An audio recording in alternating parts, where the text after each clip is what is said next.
A very good evening to you and welcome to the national news telecast on ChannelEye, bringing your top stories for tonight. I am Sonal Paranavitana. A very good evening indeed. I'm Sharif Tahir. Let's take a look at the headlines.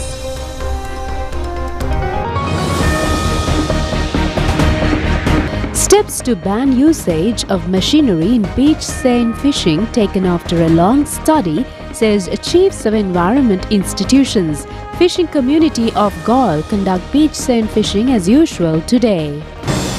A centre to identify cancer in advance for all districts in the future. Digital access can be used to register in the voters registry, informs the Election Commission. A revision of fees in several postal categories. A delegation arrives in the island to take Veneration relics of Lord Buddha back to India on the 11th of this month. Steps to streamline the school transport service. Minister Nalinda Jatisa sues Dharma Shri Karyavasam, claiming a compensation of more than 1 billion rupees for defamation using false information.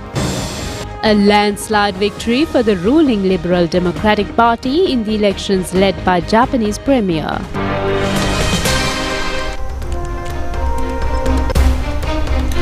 We now move on to those and other stories in detail, taking a look at local news. Large crowds are arriving at the Ganga Rama temple in Colombo today for the 5th day to venerate the sacred Veneration relics of Lord Buddha brought from India. Devotees are able to pay homage to the relics until the 11th of this month.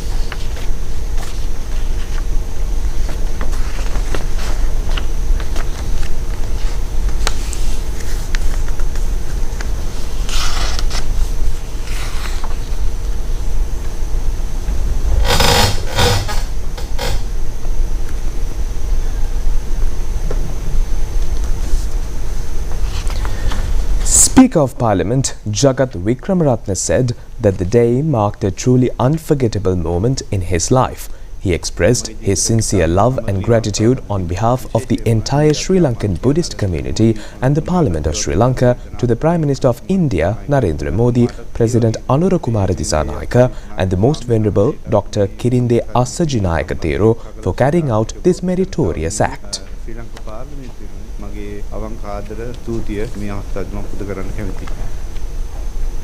An Indian delegation arrived in the island today to take back the Veneration sacred relics of Lord Buddha to India.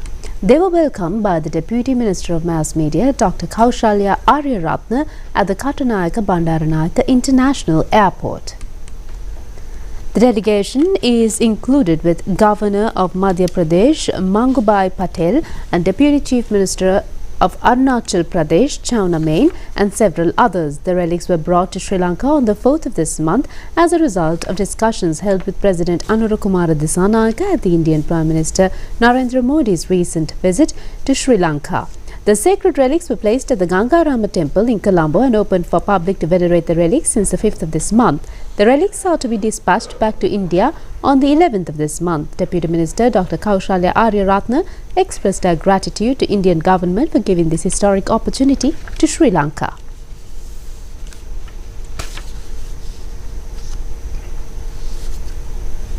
I would also like to take this opportunity to thank the Indian government for granting this valuable opportunity upon the request of our President Anura Kumara Dissanayaka to facilitate and coordinate to bring the valuable sacred relics of the Lord Buddha to Sri Lanka. This is a precious moment, and I also thank High Commissioner of India, His Excellency the High Commissioner, and the staff of the High Commission of India in Sri Lanka for facilitating, coordinating and supporting this event. I hope that our bilateral relationships between Sri Lanka and India will be strengthened in the coming years.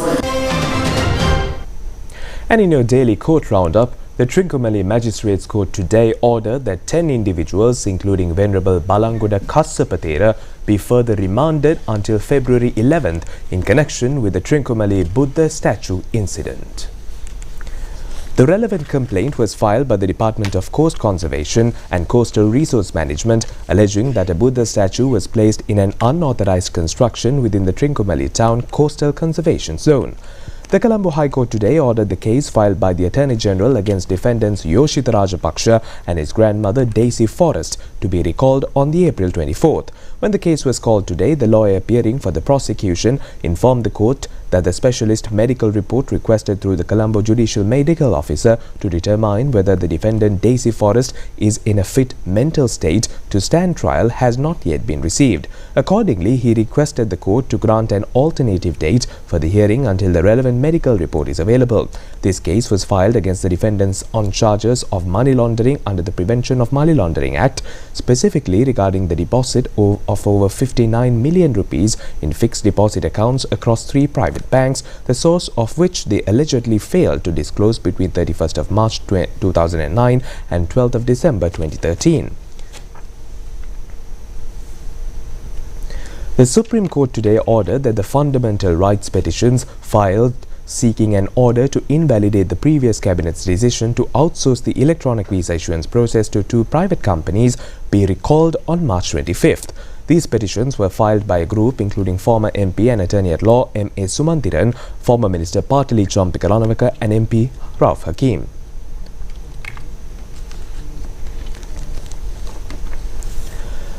The Colombo High Court today ordered the further trial of the case filed by the Bribery Commission against former Minister Keheliya Rambukwalla and 2 other defendants to be called on the 14th of next month. The case alleges that the defendants caused a loss to the government by spending nearly 1 million rupees belonging to the Sri Lanka Rupavahini Corporation to purchase 600 GI pipes for political activities during the 2015 presidential election. The defendants named in the case are former Minister Keheliya Rambukwalla, former chairman of the Rupavahini Corporation Wimal Rubasinghe and former Director General Chandrapala Lienage.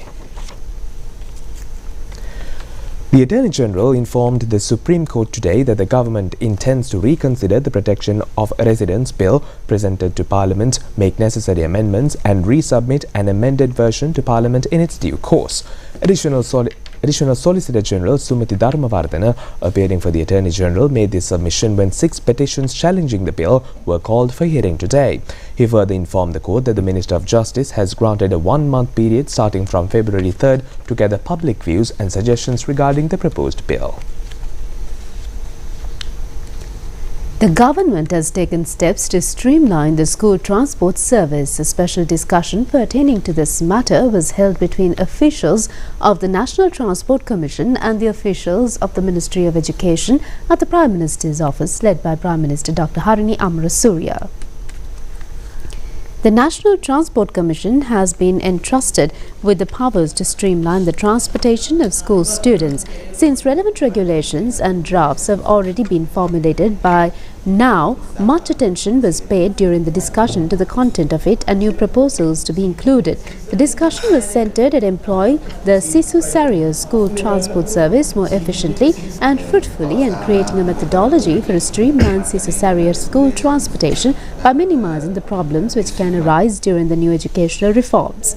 The matters discussed included introducing laws and regulations to streamline the transportation of school children, taking steps to eradicate abuses and harassments reported during the transportation of school children, providing priority to the safety of children, and converting the service into a more responsible one by improving the concerned professionalism pertaining to the transport of school children. Minister Bimal Ratnayaka and a number of others were present on the occasion. Environmentalists point out that the beach seine industry using tractors and other machinery cause immense damage to the ecosystem of beach region and the beach sea areas. The chiefs of environment organizations stated during a discussion held today that steps were taken to ban the usage of machinery for beach seine industry after a continuous study. A problematic situation has arisen regarding the stoppage of using tractors and other machinery for the beach seine industry as of now. A special media briefing was held today at the Government Information Department to clarify the ban in this regard. Central Environment Authority, Department of Coast Conservation, Department of Fisheries and Aquatic Resources Development and a number of leaders of other institutions joined the media briefing. Director General of the Department of Fisheries and Aquatic Resources Development, Susanta Kahavatta, said that the department had not legally granted permission to any individual madal owner to use winch machines for beach seine fishing. However, he clarified that on one occasion, permission was granted for the use of winches at a research level for a specific list of 183 individuals. He explained that the current situation has persisted for several years and has been discussed extensively over many occasions. He further said that the fishermen had been informed multiple times not to use winches for the beach seine industry. Finally, he stated that this was not a decision made by the department alone, as all relevant agencies have presented facts regarding this matter. Director General of the Department of Coast Conservation and Coastal Resources Management, Professor Tony Pradeep Kumara, said that although beach seine fishing is traditional, it is non-selective, meaning it captures all types of fish within the net's reach. He contrasted this with other methods like hurulu or madu nets, which are designed to catch specific types of fish. In beach seine fishing, he noted that various species, including dolphins and sea turtles, are often dragged to the shore. He pointed out that while this method was legally recognized in the past due to its traditional nature, attaching engines or tractors to pull the nets via winches breaks that tradition. He warned that pulling these nets with mechanical aid causes significant environmental damage as it drags along seagrass and coral reefs from the ocean floor. Director General of the Central Environment Authority, Kapila Mahesh Rajapaksha, said that the movement of tractors along the coastal zone for these operations has caused severe observable damage to certain areas. He noted that these activities are destroying biological habitats and argues that this is not modernization, but rather a destructive method using primitive technology. He stressed the importance of identifying the environmental risks, stating that such methods destroy the value of ecological systems. Furthermore, he warned that the poses a serious threat to the Sri Lankan fishing industry. While there might be a short-term harvest, it will eventually lead to the destruction of fish breeding grounds and small organism habitats. He concluded with a metaphor, comparing this practice to cutting open the belly of the hen that lays golden eggs for immediate gain, which will ultimately jeopardize the future of both the fishing industry and the environment. News reports appeared to the effect that the fishing community engaged in beach seine industry countrywide using tractors are to stay away from industry against the decision taken by the government to stop it. Fishing community of Galle area was seen engaging in their industry as usual. According to them, they are not using tractors for beach seine fishing. They added that if they were to stay away from beach seine fishing industry completely, they will also be depriving their livelihood. The Centre for Cancer Early Detection has been relocated today at the Outpatients Department building of the Colombo National Hospital under the patronage of Deputy Minister Dr. Hansaka Vijayamuni. The centre focuses on detecting breast, cervical and oral cancers with patients referred for specialized treatment immediately after diagnosis. Established in 2004 in Narahimpeta with Rotary Club support, the centre has screened nearly 1 million people over 22 years, identifying 104 new cancer patients last year alone. Equipped with modern facilities, it operates on weekdays from 8:30 a.m. to 3 p.m. except public holidays. Deputy Minister Dr. Hansaka Vijayamuni said that the number of cancer patients in the country is increasing daily, with around 100 new cases detected every day. He noted that approximately 40 people die each day due to cancer, describing the figure as extremely high. He stressed that the issue must be viewed from two key perspectives: the well-being of the patients and the economic impact on the country. Accordingly, he emphasized the need to place greater focus on cancer prevention. The Deputy Minister further stated that when cancer does occur, it must be identified at the earliest possible stage. He said the government considered it is its responsibility to provide the necessary equipment and facilities for early detection and treatment. He points out that there are currently only about 6 cancer treatment centers in Sri Lanka and said there should be at least one center in each district. He added that the government is committed to providing the required facilities to achieve this goal. Minister Dr. Nalinda Jayatissa says that tax money of the people which was looted in the past is now being returned to them. The minister made these comments joining the Future Begins 2026 professional guidance exhibition organized by the Kalutara Vidyalaya. The Future Begins 2026 exhibition has been organized for the purpose of opening professional paths for students studying in advanced level in Kalutara district. 32 exhibition cells were kept open, representing 20 institutions, including higher education institutions and prominent private universities. Minister Dr. Nalinda Jayatissa said that investigations by the CID and FCID against numerous individuals are currently in their final stages. He emphasized that those who have these investigations in mind should also pay close attention to their related court proceedings. He suggested that individuals currently at large may face legal consequences and expresses confidence that the public will see the judiciary performing its duties at the highest level in the coming months. The minister asserted that the economy is gradually stabilizing. As part of the stabilization, various infrastructure projects such as highways and expressways as well as other essential facilities for the public are being initiated. Minister of Health and Mass Media Dr. Nalinda Jayatissa filed a case against Dharmasri Karyavasam at the Kasbava District Court today. The case was filed under the charges of insulting using fake information. A YouTube channel maintained by Dharmasri Karyavasam has levelled allegations against Minister Dr. Nalinda Jayatissa based on alleged incident of consuming medicines.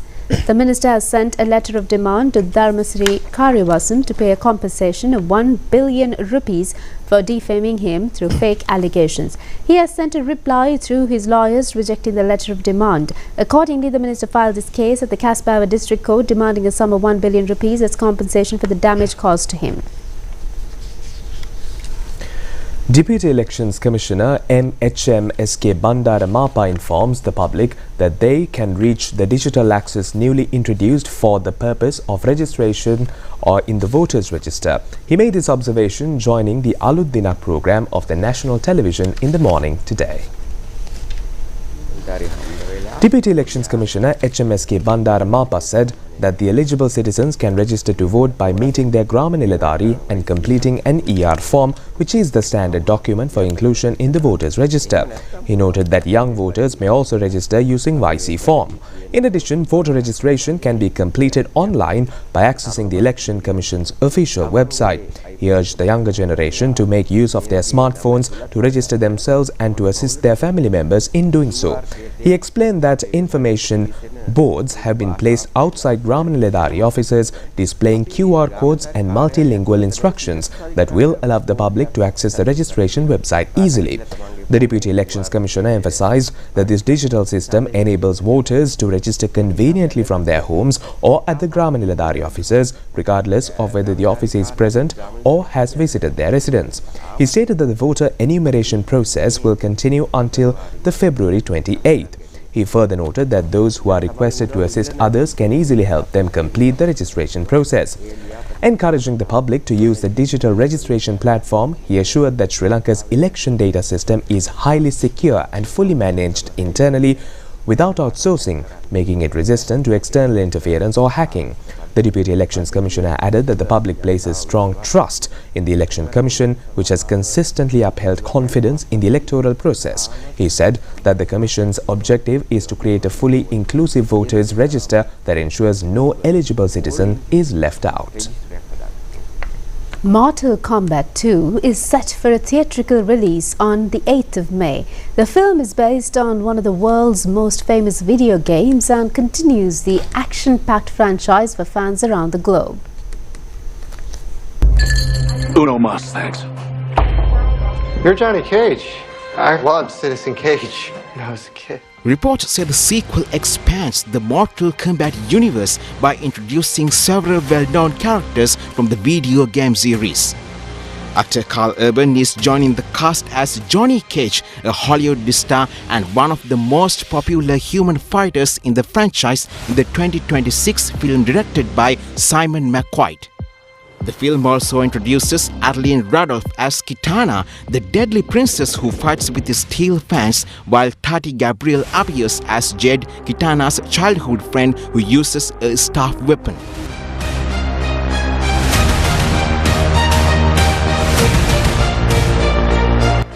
Damon Ryman is set to play the dark wizard Quan Chi, and bodybuilder Martin Ford takes on the role of Shao Kahn, the powerful and evil ruler of Outworld. Anna Nguyen joins the cast as Queen Sindel, with Desmond Chiam playing King Jared. CJ Bloomfield appears as Baraka, a fierce warrior known for his sharp gloves.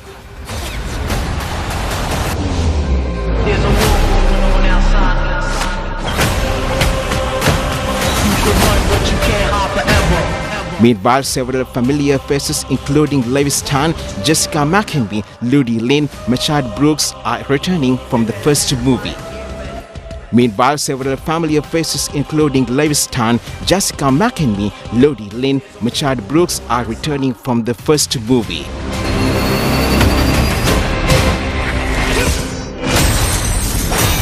Get over here!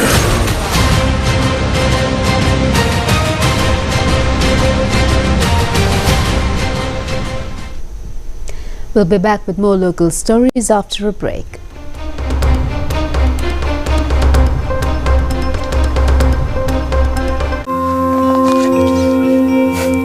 අපිට මේ වගේ වැඩක් නෑ. මේ තියෙන්නේ මොනවද? බෝංචියට. ඔන්නෝකනේ කරන්න බැරි. මේ තියෙන්නේ මායා බෝංචියට. ලොකු මාලිගා. රත්තරන් බිත්තර දාන කිකිලියෝ. ඔන්න ඔය විදිහට ඔයාලට හිතන්න පුළුවන් නම් ඔයාලට පුළුවන් මේ ජොබ් එක කරන්න. මං හිතන්නේ ඔයාලට තේරෙනවා මම මොකද්ද කියන්නේ කියලා. සුරංගනා කතා නොබලා හරි කතාව බලන්න ඕන නම් රූපවාහිනී ප්‍රවෘත්ති බලන්න. උඩු යටිකුරු ප්‍රවෘත්ති කලාවේ හරියට තියෙන එකම channel එක. Rupavahini News.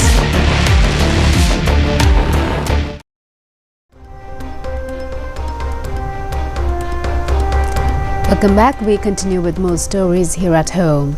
The Postal Department has decided to increase the postal fee in a number of categories. According to the Deputy Postmaster General, Attorney at Law Premachandra Herath, it will be implemented from today.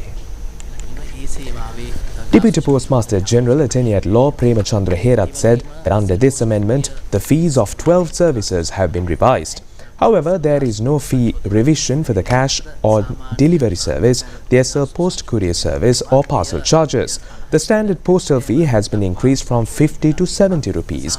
Correspondingly, the registration fee for mail has also been adjusted. Furthermore, fee revisions have been implemented for letters processed through the Central Mail Exchange for delivery within the 15 urban delivery zones of Colombo. The revisions also apply to the following services: mail sent by social services, voluntary organizations, special services provided for registering mail items sent to ministries and government departments, postcard fees, printed matter and open packet post services, registered newspapers and periodicals sent through the Department of Posts, advertising mail services, telemail service, stamped envelopes, mail bag services and the minimum surcharge for unpaid or underpaid mail items. The prestigious Mahatma Gandhi scholarships were awarded today to 300 advanced level students representing all 25 districts of Sri Lanka at a special ceremony held at the Ministry of Education. The scholarships funded by the Government of India recognize academically talented students from low-income backgrounds. The scholarships were awarded by Prime Minister Dr. Harini Amrasuriya together with Deputy Minister of Education Dr. Madhura Seneviratne and Acting High Commissioner of India Dr. Satyanjal Pandey. Under the program, 6 top performing students from each district are selected on a merit cum means basis, and each recipient receives a monthly allowance of 2,500 rupees. This year's event was special as scholarships were awarded to 2 batches simultaneously covering the period from 2021 to 2024. Addressing the gathering, the Prime Minister thanked the Government of India for its continued support to Sri Lanka while also urging students to reflect on the values and ideals of Mahatma Gandhi. Meanwhile, Acting High Commissioner Dr. Satyanjal Pandey noted that the scholarship is not only financial assistance but a lifelong recognition, encouraging students to uphold and spread Gandhi's principles. Beyond the Mahatma Gandhi scholarships, India continues to support Sri Lanka through extensive education and training programs, offering hundreds of scholarships and professional training opportunities each year, strengthening long-standing ties between the two countries. A transformative 3-day conference commenced today in Colombo, marking a significant step towards developing the port of Colombo into the premier maritime hub for Asia and South Asia. Operating under the framework of the Colombo Plan, the initiative seeks to modernize port operations through international collaboration and the integration of cutting-edge technology. The program was officially launched with the participation of the Minister of Ports and Civil Aviation Anura Karunatilaka alongside key officials from the Ports Authority. A notable highlight of this development phase is the involvement of 6 prominent American companies that have arrived in Sri Lanka to introduce world-class maritime technologies. The primary objective of this initiative is to elevate the Port of Colombo's status by implementing advanced systems, including artificial intelligence and other modern technological tools. These advancements are expected to streamline logistics and enhance the port's competitive edge in the global market. Representatives from the visiting US firms are scheduled to begin specialized training sessions to equip the local workforce with the skills needed to manage these new technical systems. The event saw the attendance of several high-ranking officials, including Deputy Minister Janitharuwan Korituakku, the chairman of the ports and Civil Aviation Authority, and various industry experts. The Port of Colombo has embarked on a major expansion program and continues to lead South Asia as a premier transshipment hub and maritime logistics center. The port has continuously enhanced its infrastructure to facilitate efficient, reliable and seamless transshipment services for its clients. As the Minister, I believe the government is firmly committed to developing the Sri Lankan port sector into a major contribution of our national economy. The government will take all the necessary steps to ensure the ports of Colombo remain competitive and service-oriented for our clients. As the Minister, I fully recognize the value of our clients, both operators and their partners, who bring us the business to the Port of Colombo and provide essential connectivity to our exporters, importers and regional shipping. Sabina Yusuf, who won the 3rd place of the Mrs. World pageant, participated in the Nuga Savana program on Monday, the national television today. The pageant was held for the 41st time and contestants representing 60 countries participated in it. Sabina Yusuf, representing Sri Lanka, also won the 1st place at the photogenic session of the pageant. She was welcomed at Katunayake International Airport by her coach Rukmal Senanayake and Mrs. Sri Lanka National Director Chandimal Jasinghe.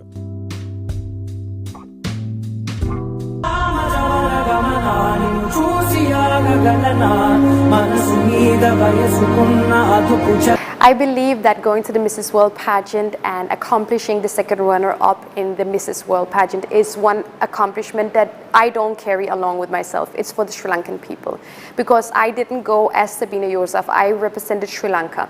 So of course, I wish that we could have brought the crown back home, but I believe also in God's intuition. But I also believe that something better and bigger is going to happen. But I believe that this opportunity gave me a lifetime experience. I get to represent my beloved country on an international platform. That is really rarely that we people get to do that. And I believe that it's an achievement for the Sri Lankan people, for our nations, that the whole world can actually see what we are capable of, what our women are capable of, what our history is, and how we can uplift each other. Because one thing is that we as a Sri Lankan has been through so many hurdles in life. But one thing we always kept on doing is having our strength. We always believed in ourselves. We always never gave up. And that's one thing when I went to the Mrs. World pageant that I really wanted to highlight. So I believe that this opportunity and this achievement was not mine at all. It was the people of Sri Lanka.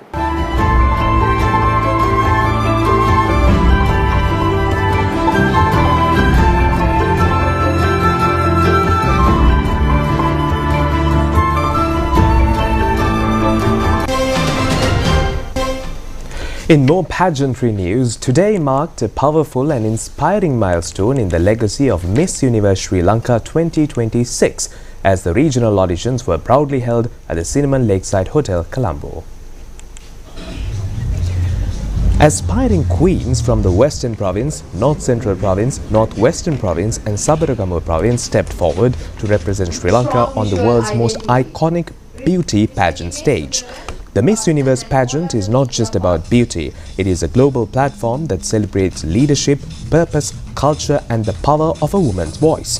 Today's auditions reflected that very essence as contestants showcased elegance, strength and the courage to dream beyond boundaries.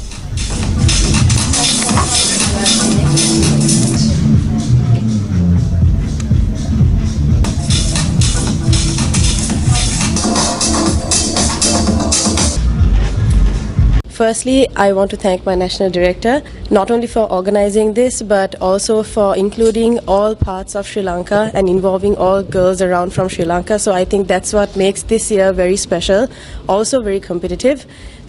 And I'm so happy to be here, and I can't wait to see who's going to win. Proud to, have this Miss Universe Sri Lanka again for the third consecutive year. And kudos to Nirma Bandara for hosting it and pulling off this greatest pageant here in the country. And Sri Lanka is getting into the pageantry world, pageantry name.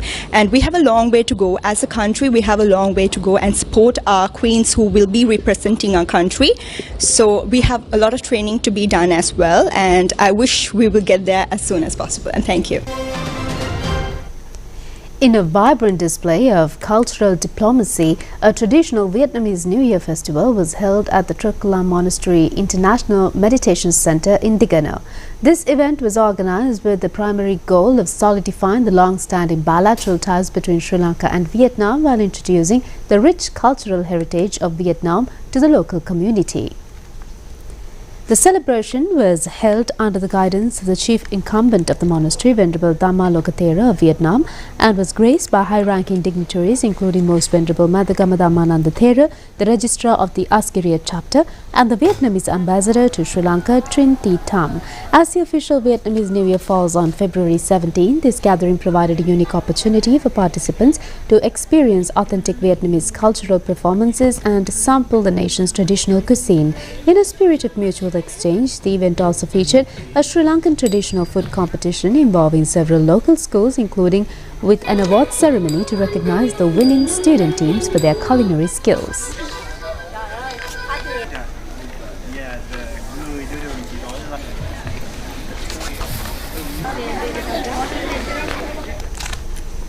In a stock market update for tonight, the Colombo Stock Exchange ended today's trading with mixed results as major indices recorded marginal declines. The all-share price index closed at 23,754.26 after dropping by 47.70 points, representing a 0.20% negative change. The S&P SL20 index closed at 6,608.68, down by 6.04 points or 0.09%. Total market capitalization at the close of trading stood at 8.476 trillion rupees. Market turnover for the day amounted to 6.31 billion rupees with 351.08 million shares traded.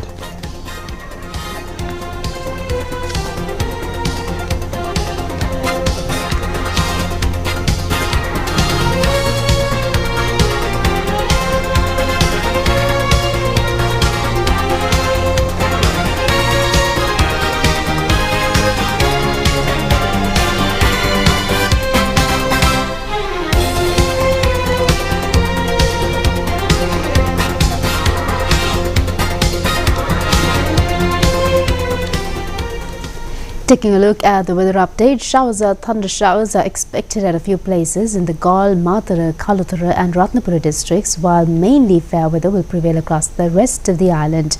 Tomorrow, most parts of the country are forecast to remain dry, though misty conditions may occur during the early morning hours in several provinces, including Western Sabaragamuwa, Central, Uva, North Central and Northwestern, as well as in Galle and Mathura.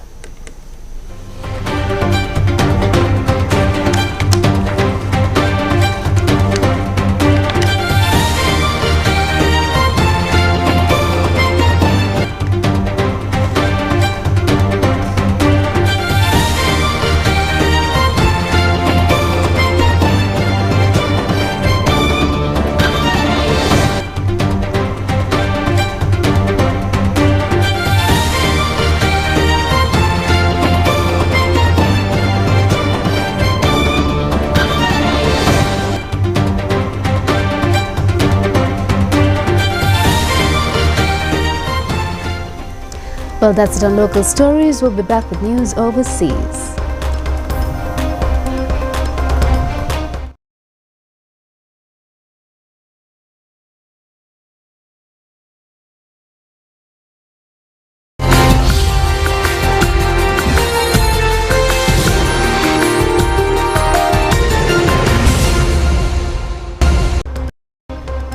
In your foreign developments for tonight, Japan's Prime Minister Sanai Takaichi is heading for a historic landslide victory in a snap general election just months after taking office. Early results suggest her ruling Liberal Democratic Party has secured a commanding majority, strengthening her grip on power and giving her wide room to push through a conservative agenda.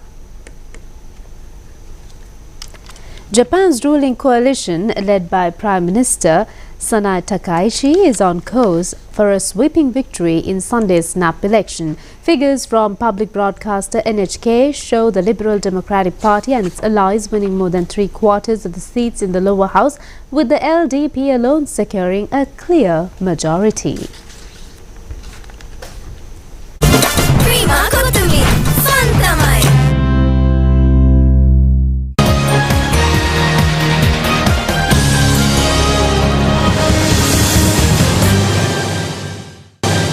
And we now move on to sports news. Sri Lanka were able to record a 20-run victory, defeating opponent Ireland in their first match of the T20 World Cup cricket tournament. And the match was played yesterday at the R. Premadasa International Cricket Stadium in Colombo.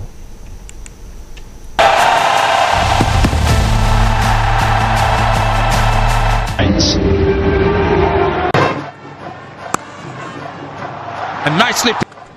The match between Sri Lanka and Ireland was played as a Group B match of the preliminary round. After winning the toss, Ireland invited Sri Lanka to bat first. Accordingly, Sri Lankan innings was opened by Pathum Nishanka and Kamil Mishara. Kamil Mishara was out for 14 runs as the first wicket of the innings, while Pathum Nishanka scored 24 runs. Pawan Ratnak and Dunit Vellalage were also out cheaply for 5 and 10 runs respectively. Playing an encouraging innings, Kamil scored a brisk 44 runs in 19 balls, which included 4 boundaries and 2 sixers. Top scorer of the innings, Kusal Mendis, scored his 18th half-century in T20 international cricket when he scored an unbeaten 56 runs. Sri Lanka scored 163 runs while losing 6 wickets in the 20 overs. Half-century, Kusal Mendis. Again, pace off this time. Ireland, chasing a victory target of 164 runs, opened their innings with Paul Stirling and Ross Adder. Paul Stirling was out for mere 6 runs when the first wicket partnership was at 24. Ross Adder added 32 runs. Lokan Tucker contributed with 21 runs. Vanidhu Hasaranga was able to claim the wicket of the top scorer of the Ireland innings, Harry Tector, when he had scored 40 runs. Ireland lost their 5th and 6th wicket in the form of Ben Kalitz and Gareth Denley, trapped by Mahis Theekshana in 2 consecutive balls. Ireland finished their innings at 143 all out in 19.5 overs.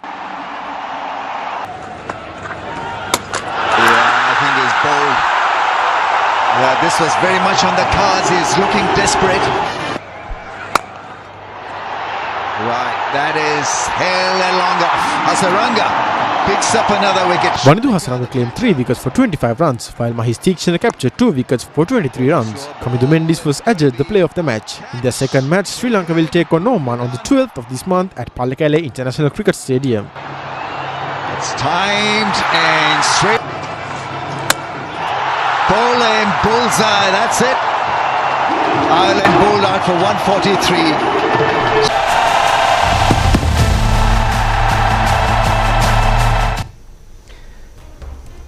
And as we wish our Sri Lankan Lions all the best for the ICC T20 World Cup 2026, we conclude the national news telecast for today. It's me, Sanal Paranavitana, signing off with Sharifat Tahir. Have a good night. Good night.